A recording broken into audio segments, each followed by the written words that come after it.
Après l'installation officielle du comité de pilotage du dialogue national par M. le Président de la République le 26 décembre 2019, nous voici à nouveau réunis ce 14 janvier 2020. Le temps des réglages, des atermoiements, des hésitations ou des incertitudes est maintenant derrière nous. Voici donc venu le temps de commencer un travail à la fois considérable pour son étendue, sa diversité et inédit par son importance, son objectif de transcender tous les clivages et les blocs. Un travail qui doit demeurer pour longtemps le fondement solide de notre système étatique sous tous ses aspects. Ce travail, nous devons le mener avec rigueur, compréhension réciproque, esprit de sacrifice à chaque étape avec un sens élevé du bien commun.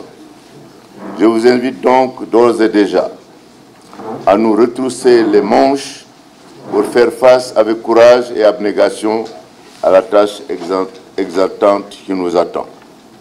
Comme je l'ai déjà annoncé, cette première réunion va être consacrée à la mise en place d'un calendrier de travail rationnel, autant qu'efficace, à la constitution effective des commissions de travail du Comité national autorisées par le Président de la République. Nous allons également adopter, si vous en convenez, mes chers compatriotes, un règlement intérieur qui doit nous permettre de travailler avec discipline, toute la discipline requise, et nous guider dans toutes les étapes de nos concertations et de nos analyses, ainsi que de nos décisions que nous devrions prendre. Je voudrais enfin souligner l'importance du facteur temps au cours de nos travaux. Je suis sûr que vous n'avez pas perdu de vue le volume du travail qui nous est confié, ni la marge temporelle qui nous est assignée pour son élaboration et son accomplissement. Cela nous confère une lourde responsabilité que l'histoire enregistrera et jugera pour les générations futures. Pour les générations futures. Monsieur le Président, mes chers compatriotes,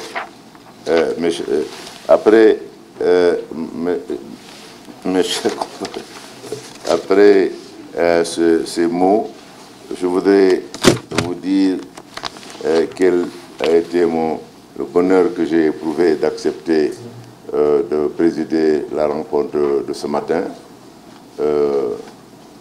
Rencontre évidemment qui commence par des prises de position assez contradictoires, mais n'est-ce pas le sens du dialogue, justement pour que les positions exprimées, on puisse organiser le rapprochement et faire en sorte que, mus tous par le même sentiment, la même volonté, le même désir patriotique, que nous puissions arriver à une concertation.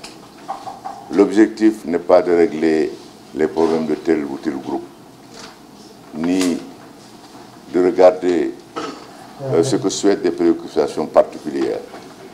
Mais l'objectif d'abord, c'est le pays, le Sénégal. Les problèmes qui se posent dans notre pays, aussi bien sur le plan macroéconomique, sur le plan économique que sur le plan social, aussi bien dans les rapports interpersonnels que dans les rapports politiques, aussi bien sur tous les autres aspects et plans qu'on peut envisager lorsqu'on regarde, on ausculte le Sénégal en tant que corps, j'allais dire humain entre guillemets. Il y a des problèmes. Ce qui nous est demandé aujourd'hui, c'est de nous installer en médecin et d'ausculter le Sénégal, sans parti pris, sans considération tendancielle, sans volonté vraiment d'apporter une contradiction inutilement installée dans le débat, juste pour les besoins d'une cause que je ne peux pas qualifier. Tout à l'heure, en bon droit, vous avez évoqué la question des 40 personnalités qui ont été ajoutées à la liste initiale. J'avoue que ce que je puis témoigner en tant que président face à ça, c'est qu'il n'y a pas de malice derrière. Personnellement, je suis intervenu auprès du chef de l'État pour lui dire d'augmenter les commissions. Il avait été envisagé 5 commissions. J'ai proposé au chef de l'État qu'on installe 3 nouvelles commissions. Une commission pour la modernisation de l'État et la lutte contre la corruption. Une commission de décentralisation et de territorialisation des politiques publiques. Et une commission de synthèse, car on avait omis une commission de synthèse. J'ai présidé le Conseil économique et social du Sénégal pendant plus de 10 ans, 12 ans, et j'avais une multitude de commissions. Comme vous, les honorables députés à l'Assemblée, nos présidents de commission avaient des responsabilités avec leurs commissions. Et à côté, comme chez vous, on avait créé une conférence des présidents. Cette conférence des présidents, elle réunit les présidents de commission et les membres du bureau et délibère sur l'essentiel et élève le débat au niveau de la plénière.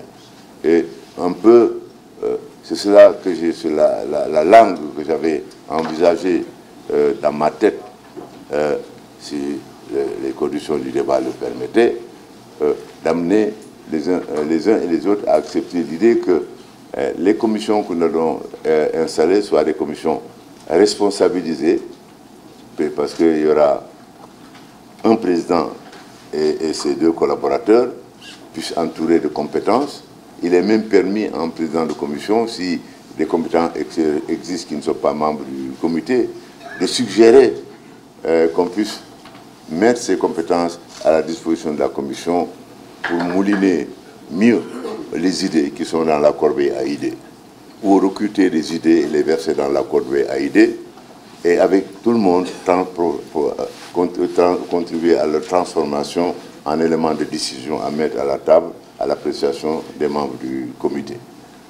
Ce sont là un ensemble de choses que le monde a l'habitude de faire, que vous tous, vous avez l'habitude de faire dans vos tâches multiples. Et je ne pense pas que cette rencontre-là soit un forum vraiment pour chercher à en découdre. J'ai dit donc au président, il faut que ce soit une espèce de politique de la bouche ouverte, que tous ceux qui sont capables d'ouvrir la bouche pour dire des choses sensées, des choses que nous pouvons recenser et verser dans la corbeille à idées, et mettre une belle corbeille à idées à la disposition du comité de pilotage, pour justement prendre là-dedans, avec une bonne distillerie intellectuelle, des éléments et les transformer en éléments de décision qui seront soumis à l'appréciation de la réunion plénière. Il m'a suivi, j'ai dit, il manque une commission de synthèse, parce que chaque commission va faire son travail dans un secteur déterminé ou dans un secteur pluridimensionnel, mais de toute façon, ce sera le rapport de la commission. Il faut qu'il y ait quand même une structure qui regroupe les présidents de commission, les compétences qu'il y a au sein du comité et éventuellement l'addition d'autres compétences pour que l'ensemble de ces rapports soit cuit, n'est-ce pas, en pot-au-feu, et qu'on arrive vraiment à rendre cela comestible, aussi bien pour d'abord nous, les membres du comité, ensuite transformer avec une bonne sauce vinaigrette, qu'on mette cela à la disposition du comité, du chef de l'État et des acteurs de la vie politique et sociale de ce pays. J'ai donc été écouté par le chef de l'État. Il a fait monter le nombre de commissions de 5 à 8. Je lui ai dit aussi, j'ai regardé, j'ai vu qu'il n'y avait que très peu de femmes. Plus de 90%, c'était des hommes. Que des hommes. J'ai dit, écoutez, on va nous faire un procès. de considérer que les femmes ne sont pas des parties prenantes dans l'histoire de ce pays, l'histoire à construire. Dans l'histoire passée, elles ont été négligées. Aujourd'hui, tout le monde veut, tout le monde souhaite, tout le monde dit qu'il faut construire ce Sénégal avec les femmes, à juste raison. Je dis, dans ces conditions, vous regarderez, si vous comparez, vous verrez dans les 440, il y a beaucoup de femmes. Presque 80% sont des femmes. J'ai dit au président, bon, on ne viole rien. Vous savez, le droit, c'est quelque chose de très souple, à la fois rigide et souple. C'est très nuancé.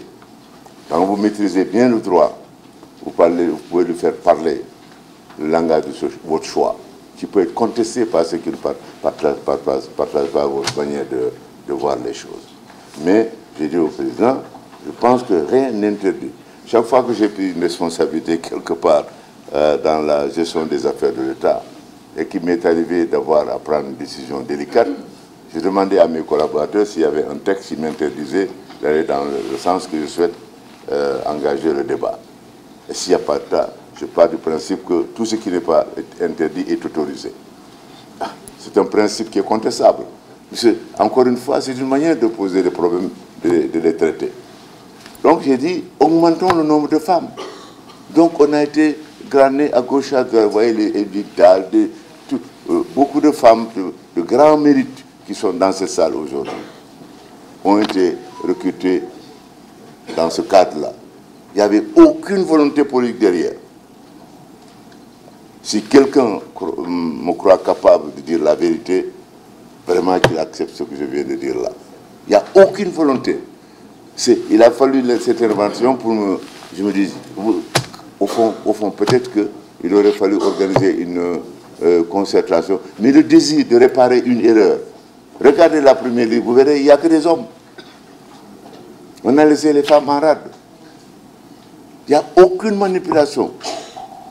Moi, vous savez, Dieu m'a aidé, et je remercie Dieu, mes parents et toutes les bonnes volontés qui m'ont toujours encouragé à le faire. J'ai appris à gérer l'équidistance. Moi, on ne me manipule pas, personne ne me manipule. Il y avait 42 ans dans l'administration, personne ne m'a jamais manipulé. Je n'ai jamais manipulé qui que ce soit non plus. Et ce n'est pas après avoir vraiment déposé mes bagots quelque part et commencé et que je jouis d'un repos que je méritais, que je vais vraiment me prêter à des jeux pour gêner ta champion au profit de Paul Jacques. Non. Franchement, croyez-le, s'il y a une erreur en l'occurrence, je dois vous dire que j'assume l'essentiel de l'erreur. Parce que c'est moi qui ai dit au président de la République d'augmenter le nombre de femmes. Et on s'est cassé la tête pour regarder un peu des femmes militantes. Elles sont là, vous avez entendu leur nom.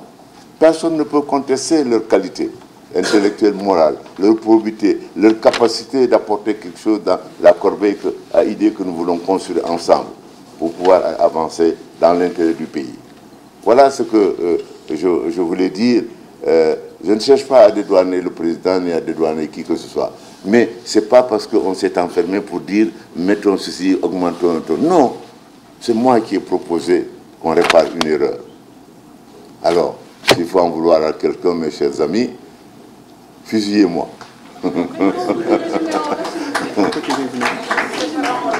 Comment?